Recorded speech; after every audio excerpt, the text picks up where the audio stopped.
আকাশবাণী আগরতলা। স্থানীয় সংবাদ পড়ছি রাহুল চন্দ্র লোধ। এখনকার বিশেষ বিশেষ খবর হলো, মুখ্যমন্ত্রী অধ্যাপক ডাক্তার মানিক সাহা চিকিৎসক, নার্স এবং স্বাস্থ্যকর্মীদের রোগী এবং রোগীর পরিবারের প্রতি আন্তরিক ও সংবেদনশীল হওয়ার পরামর্শ দিয়েছেন। রাষ্ট্রপতি দ্রৌপদী মুর্মু সুপ্রিম কোর্টে বিচারপতির সংখ্যা ৩৩ থেকে বাড়িয়ে ৩৭ করার অনুমোদন দিয়েছেন।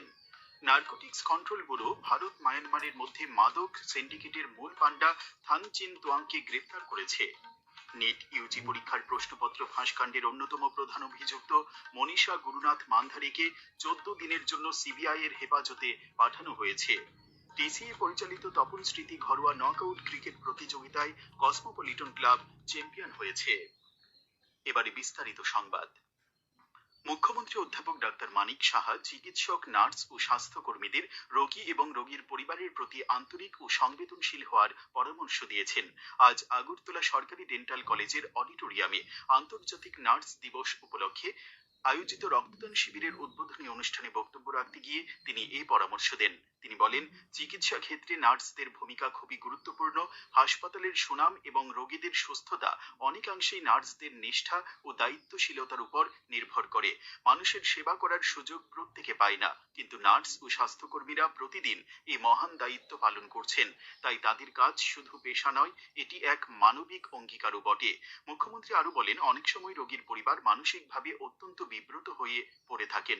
সেই সময় চিকিৎসক, নার্স এবং স্বাস্থ্যকর্মীরা রোগীর পরিবারের সঙ্গে সহানুভূতিশীল আচরণ এবং মানবিক ব্যবহার অনেক বড় শক্তি হয়ে দাঁড়ায়। রাজ্য সরকারের স্বাস্থ্য পরিষেবা উন্নয়নের বিভিন্ন দিকের উপর আলোকপাত করে তিনি বলেন, মুখ্যমন্ত্রী জন আরোগ্য যোজনা ও প্রধানমন্ত্রী জন আরোগ্য যোজনার মতো জনকল্যাণমূলক প্রকল্পের মাধ্যমে সাধারণ মানুষ উন্নত স্বাস্থ্য পরিষেবার সুযোগ পাচ্ছেন। রাজ্যে শিশু মৃত্যুর হারও অনেকাংশে হ্রাস পেয়েছে। স্বেচ্ছায় রক্তদানের গুরুত্ব প্রসঙ্গে মুখ্যমন্ত্রী বলেন, রক্তদানের কোনো বিকল্প নেই। রাজ্যের ব্লাড ব্যাংকগুলিতে রক্তের চাহিদা পূরণে সরকার সজাগ রয়েছে। গত বছরের তুলনায় এবছর এখনো পর্যন্ত রক্ত সংগ্রহের পরিমাণ অনেকটাই বৃদ্ধি পেয়েছে। রক্তের চাহিদা ও যোগানের মধ্যে ভারসাম্য বজায় রাখাও অত্যন্ত জরুরি। এই বিষয়গুলোর উপর রাজ্য রক্ত সঞ্চালন পর্ষদ নিয়মিত নিবিড়ভাবে পর্যবেক্ষণ করে চলছে। মুখ্যমন্ত্রী অধ্যাপক ডাক্তার মানিক সাহা বলেছেন, দেশের বিভিন্ন রাজ্যে নাগরিকদের যে হারে সামাজিক ভাতা দেওয়া হচ্ছে, সেই ক্ষেত্রে ত্রিপুরা সরকার কোনো প্রতিযোগিতায় যেতে ইচ্ছুক নয়। আগরতলা সরকারি ডেন্টাল কলেজে আয়োজিত রক্তদান শিবিরের উদ্বোধনী অনুষ্ঠান শেষে সাংবাদিকদের বিভিন্ন প্রশ্নের উত্তরে মুখ্যমন্ত্রী জানান, ত্রিপুরা সরকারি প্রথম সামাজিক ভাতা 700 টাকা থেকে বাড়িয়ে 1000 টাকা ও পরে 2000 টাকা করে। ভবিষ্যতে সামাজিক ভাতা বাড়ানোর বিষয়ে তার সরকার চিন্তা ভাবনা করবে বলে তিনি আশ্বাস দেন।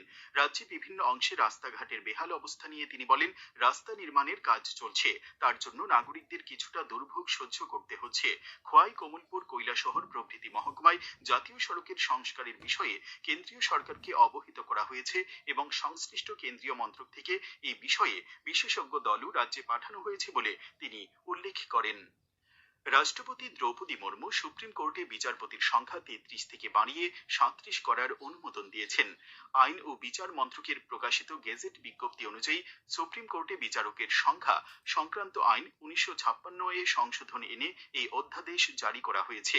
এই সংশোধনের ফলে ভারতের প্রধান বিচারপতি সহ সর্বোচ্চ আদালতের মোট বিচারপতির সংখ্যা বেড়ে 38-এ পৌঁছবে। সরকার জানিয়েছে, সিবিএসই দ্বাদশ শ্রেণীর পরীক্ষায় অন স্ক্রিন মার্কিং অর্থাৎ ওএসএম পদ্ধতি মূল্যায়ন প্রক্রিয়ায় স্বচ্ছতা বাড়িয়েছে। আজ নয়াদিল্লিতে সিবিএসই কর্তৃক ঘোষিত দ্বাদশ শ্রেণীর ফলাফল নিয়ে উদ্বেগ নিরসনে স্কুল শিক্ষা ও সাক্ষরতা বিভাগের সচিব সঞ্জয় কুমার বলেন, সিবিএসই এই বছর এমন একটি ব্যবস্থা চালু করেছে যা মূল্যায়নে অধিকতর স্বচ্ছতা নিশ্চিত করে। প্রায় 98 লক্ষ উত্তরপত্র একাধিক স্তরের নিরাপত্তা ও গুণমান যাচাইয়ের মাধ্যমে ডিজিটাল ভাবে স্ক্যান ও মূল্যায়ন করা হয়েছে। আগে উত্তরপত্রগুলো নির্দিষ্ট আঞ্চলিক কার্যালয়ের মধ্যেই যাচাই করা হতো, কিন্তু ওএসএম এর নতুন ব্যবস্থা ভৌগোলিক সীমানা ছাড়িয়ে মূল্যায়নের সুযোগ করে দেয়।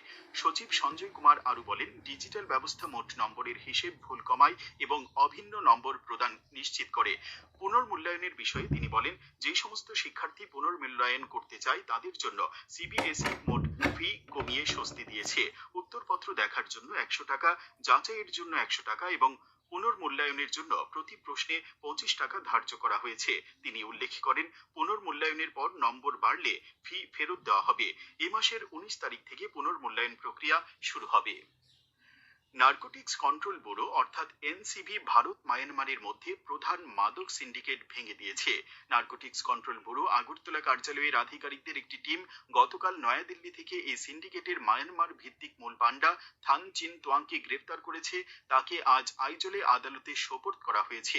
ধৃত থান চিন তোয়াং আন্তঃসীমান্ত পাচার নেটওয়ার্ক সংগঠনে ব্যাপকভাবে জড়িত ছিলেন।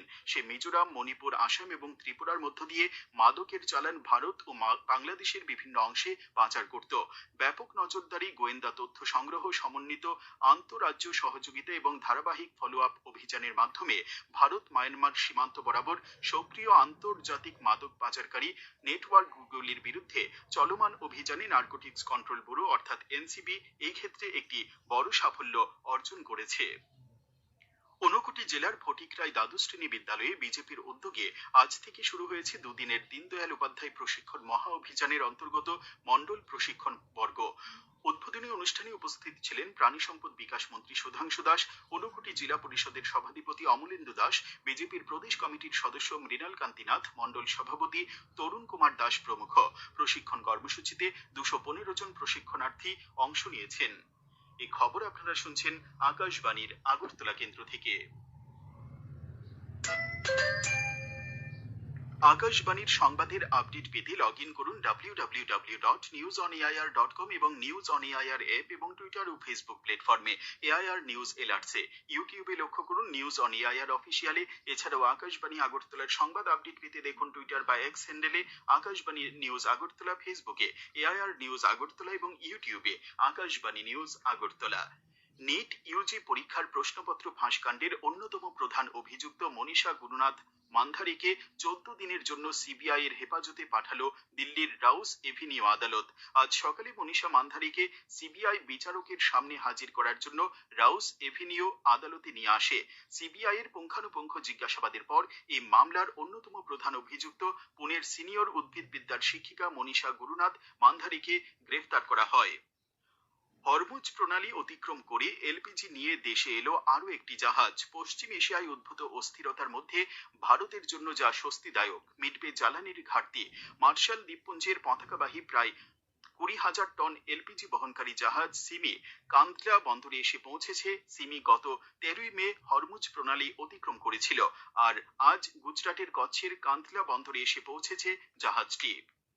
প্রধানমন্ত্রী নরেন্দ্র মোদী আগামী 31 মে রবিবার সকাল 11টায় আকাশবাণীর মন কি বাত অনুষ্ঠানে দেশ বিদেশের জনগণের সঙ্গে মতবিনিময় করবেন। এটি হবে মন কি বাতের 134তম পর্ব। প্রধানমন্ত্রী জনগণকে তাদের সুচিন্তিত চিন্তাভাবনা মন কি বাতে জানানোর আহ্বান জানিয়েছেন। মাই গভ ওপেন ফোরামে এবং নরেন্দ্র মোদী অ্যাপে জনগণ তাদের মতামত পাঠাতে পারবেন। এছাড়াও টোল ফ্রি নম্বর 1800117800 নম্বরে কল করে হিন্দি বা ইংরেজিতে মতামত রেকর্ড করানো যাবে। তাছাড়া 1922 নম্বরে মিস কল দিয়ে যে লিংক পাওয়া যাবে তাতেও মতামত জানানো যাবে। ফোন লাইন এই মাসের 29 তারিখ পর্যন্ত খোলা থাকবে। বিজেপির খোয়াই মন্ডলীর উদ্যোগে পণ্ডিত দীনদয়াল উপাধ্যায় প্রশিক্ষণ মহাভিযান পর্ব আজ থেকে দুদিনের জন্য শুরু হয়েছে বিজেপির জেলা কার্যালয়ে। এই প্রশিক্ষণ পর্বে অংশগ্রহণ করেন প্রাক্তন সাংসদ প্রতিমা ভৌমিক, বিধায়ক পিনাকি দাস চৌধুরী, খোয়াই মন্ডল সভাপতি অনুকূল দাস সহ অন্যান্য নেতৃত্বরা। বিজেপির খোয়াই মন্ডলের উদ্যোগে আয়োজিত এই প্রশিক্ষণ পর্বে খোয়াই মন্ডলের সমস্ত নেতৃবৃন্দ উপস্থিত ছিলেন। ত্রিপুরা ক্রিকেট অ্যাসোসিয়েশন পরিচালিত তপন স্মৃতি ঘরোয়া নকআউট ক্রিকেট প্রতিযোগিতায় কসমোপলিটন ক্লাব চ্যাম্পিয়ন হয়েছে। আজ এমবিবি স্টেডিয়ামে আসরের ফাইনাল খেলায় কসমোপলিটন ক্লাব 49 রানে ব্লাডমাউথ ক্লাবকে পরাজিত করে। প্রথমে ব্যাট করতে নেমে কসমোপলিটন ক্লাব নির্ধারিত 31 ওভারে 8 উইকেটে 198 রান করে। জবাবে ব্লাডমাউথ ক্লাব 25 ওভার 5 বলে সবকটি উইকেট হারিয়ে 149 রান করতে সক্ষম হয়। ত্রিপুরা ক্রিকেট অ্যাসোসিয়েশন পরিচালিত মেয়েদের ঘরোয়া ক্রিকেট প্রতিযোগিতায় আজ 3টি খেলা হয়। নরসিংগড়ের টিআইটি মাঠে অনুষ্ঠিত খেলায় চলমান সংখ্য 4 উইকেটে ইউনাইটেড ফ্রেন্ডসকে, নরসিংগড়ের পিটিএ মাঠে রামনগর স্পোর্টিং ক্লাব 6 উইকেটে বাধারঘাট কোচিং সেন্টারকে এবং মোহনপুরের তালতলা মাঠে কসমোপলিটন ক্লাব 10 উইকেটে আগরতলা কোচিং সেন্টারকে পরাজিত করে।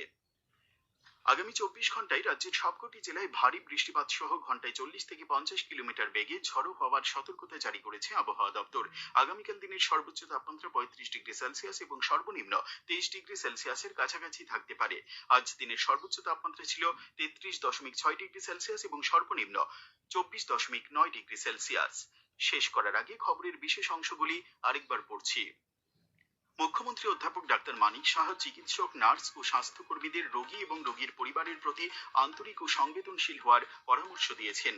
রাষ্ট্রপতি দ্রৌপদী মুর্মু সুপ্রিম কোর্টে বিচারপতির সংখ্যা 33 থেকে বাড়িয়ে 37 করার অনুমোদন দিয়েছেন। নার্কোটিক্স কন্ট্রোল ব্যুরো ভারত মায়ানমারের মধ্যে মাদক সিন্ডিকেটের মূল পান্ডা থাং চিন তোয়াংকে গ্রেফতার করেছে। নিট ইউজি পরীক্ষার প্রশ্নপত্র ফাঁসকাণ্ডের অন্যতম প্রধান অভিযুক্ত মনীষা গুরুনাথ মান্ধারীকে 14 দিনের জন্য সিবিআই এর হেফাজতে পাঠানো হয়েছে। টিসিএ পরিচালিত তপন স্মৃতি ঘরোয়া নকআউট ক্রিকেট প্রতিযোগিতায় কসমোপলিটন ক্লাব চ্যাম্পিয়ন হয়েছে। স্থানীয় সংবাদ আজকের মতো এখানেই শেষ হলো। পরবর্তী বাংলা স্থানীয় সংবাদ প্রচারিত হবে আগামীকাল সকাল 7টা বেজে